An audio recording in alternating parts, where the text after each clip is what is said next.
Eu vou tentar fazer uma coisa nesse vídeo que talvez eu não consiga, mas vamos ver se dá boa.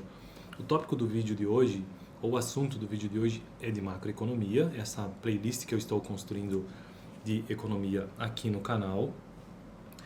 E o livro-texto base que eu estou utilizando é este livro aqui, ó, Macroeconomia, do Rudiger e do Stanley Fischer. Bom, nós temos um tópico aqui ainda na introdução sobre análise gráfica. E essa análise gráfica se refere ou refere-se à oferta e demanda agregadas, que eu já tentei explicar minimamente no vídeo passado, né? O que seria essa oferta e demanda agregada, que são duas curvas, na verdade, construídas graficamente. E hoje eu vou tentar apresentar um pouco disso. É um texto longo que talvez eu tenha que fazer uma parte 1, uma parte 2, mas eu vou descobrir isso ao longo do tempo aqui, conforme eu vá fazendo a leitura. Então vamos lá, ele já começa tratando sobre uma figura. Por que eu digo que talvez seja difícil explicar? Porque eu precisaria colocar imagens aqui no vídeo e eu não edito esses vídeos, né? Mas eu vou tentar descrever os gráficos. Vamos lá, a figura 1.8 mostra as curvas de oferta e demanda agregadas. Na macroeconomia se utiliza, bom, na verdade existem outros nomes, mas eu estou utilizando esse livro que já é um pouco mais antigo, e a tradução que ele traz aqui, e na verdade o conhecimento daquela época, né, é sobre essa ideia de demanda agregada e oferta agregada. Acho que os termos atuais é curva LM e... Putz, agora eu não lembro, mas enfim, vamos construindo a playlist aos poucos. A figura 1.8 mostra as curvas de oferta e demanda agregadas. Bom, esta curva, deixa eu mostrar aqui na tela para ver se aparece alguma coisa. Esse gráfico basicamente pensa num plano cartesiano, eixo X horizontal, eixo Y vertical, e aí nós temos então duas linhas que se cruzam no meio desse gráfico. Uma linha que está negativa e uma linha que está positiva. Esta linha que está positiva, ou seja, está crescendo, é a curva de oferta agregada. E a curva, ou seja, a linha que está negativa, dá-se o nome de demanda agregada. E elas se encontram, e neste encontro ocorre o quê? Um equilíbrio. Lembrando que o eixo X refere-se ao produto em si, e o eixo Y ao nível de preços. Bom, então tá. A figura 1.8, isso que eu acabei de explicar, mostra as curvas de oferta e demanda agregadas. O eixo vertical P é o nível de preços e o eixo horizontal Y é o nível de produto real ou renda. Então aqui nós temos uma relação entre preço e renda, ou produto real. Apesar de as curvas parecerem curvas comuns de oferta e demanda da microeconomia, porque lá na microeconomia isso também é amplamente utilizado, uma boa compreensão do seu significado na figura não será possível até os próximos capítulos. Ok, a demanda agregada é a demanda total por bens. Olha só, aqui nós temos então a definição hoje sobre o que seja de fato demanda agregada. A demanda agregada é a demanda total por bens e serviços na economia. Então é a demanda por bens e serviços na economia, a demanda total. Ela depende do nível agregado de preços, como é mostrado nessa figura que eu já mencionei, podendo se deslocar via política fiscal ou monetária. Então a curva da demanda, que é negativamente inclinada, ela pode se deslocar de acordo com alguma política fiscal do governo ou alguma política monetária. Política fiscal, quando você escuta esse termo, significa algum tipo de relação, algum tipo de ação por parte do governo do ponto de vista de tributos, enquanto que política monetária, entre outras coisas, tem a ver com a emissão ou não de moeda circulante, entre outras situações, mas basicamente é isso. A curva de oferta agregada mostra o nível de preço associado ao nível de produto. Então, a curva de demanda agregada refere-se à demanda total por bens e serviços na economia e ela pode ser deslocada dependendo da política fiscal monetária do governo. A curva de oferta agregada mostra o nível de preços associado ao nível de produto. Ele pode, dentro de certos limites, ser deslocado via política fiscal. Então, já a oferta agregada via política fiscal ela pode ser deslocada. A demanda e a oferta agregadas interagem para determinar o nível de preços e do produto. Já na figura, nessa mesma figura 1.8, né, que eu já mencionei, o preço de equilíbrio, né, o PO, é o nível de preço de equilíbrio e Y é o nível de produto de equilíbrio. Se a curva de demanda agregada na figura deslocar-se para cima e para a direita, lembrando, a demanda é negativa, com uma inclinação negativa, né? Então, se essa demanda agregada deslocar-se para cima e para a direita, então quanto o produto e os preços, respectivamente, serão mudados dependerá da inclinação da curva da oferta agregada. Se a curva de oferta agregada for muito inclinada, então um dado aumento na demanda agregada fará com que os preços aumentem e terá pequenos efeitos sobre o nível de produto.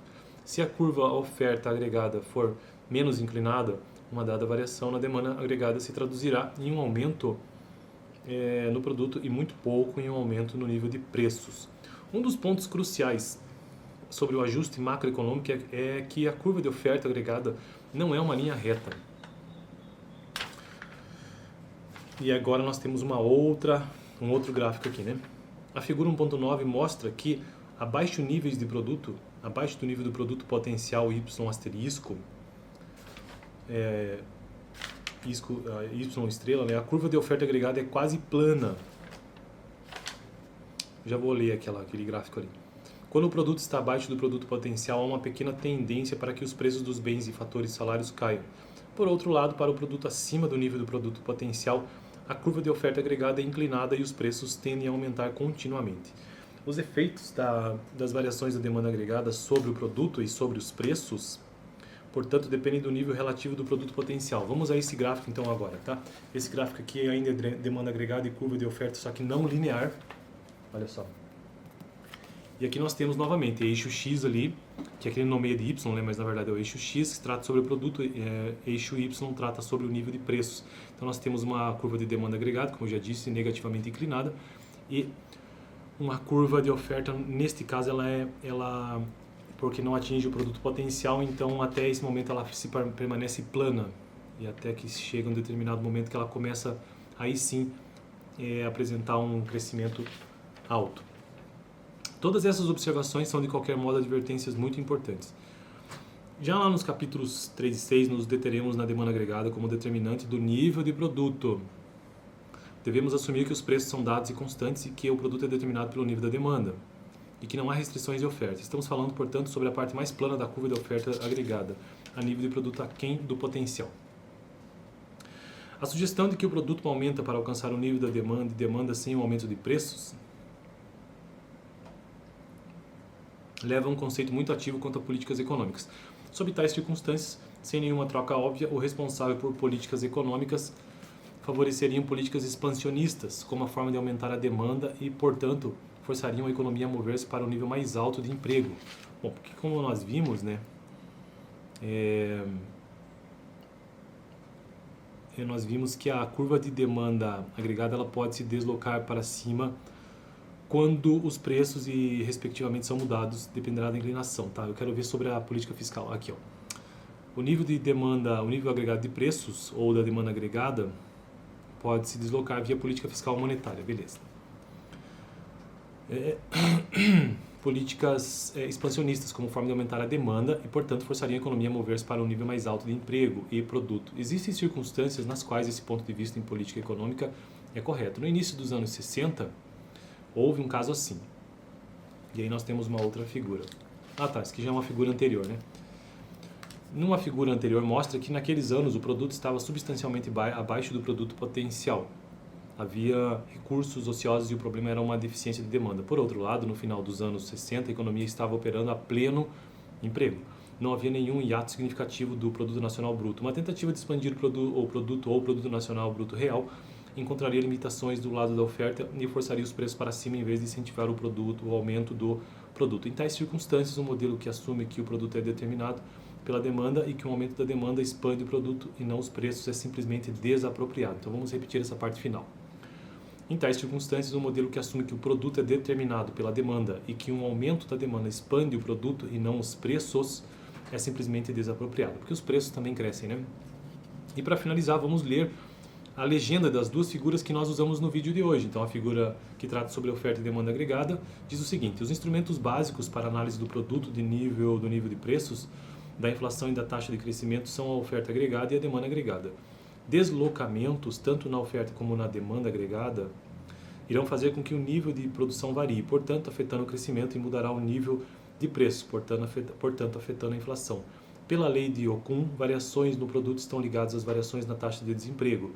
Para os 6 primeiros capítulos, nos concentraremos na demanda agregada, para os demais, introduziremos a curva de oferta agregada, completando, portanto, a análise. E aí, a legenda da segunda figura, né, demanda agregada e a curva de oferta não linear.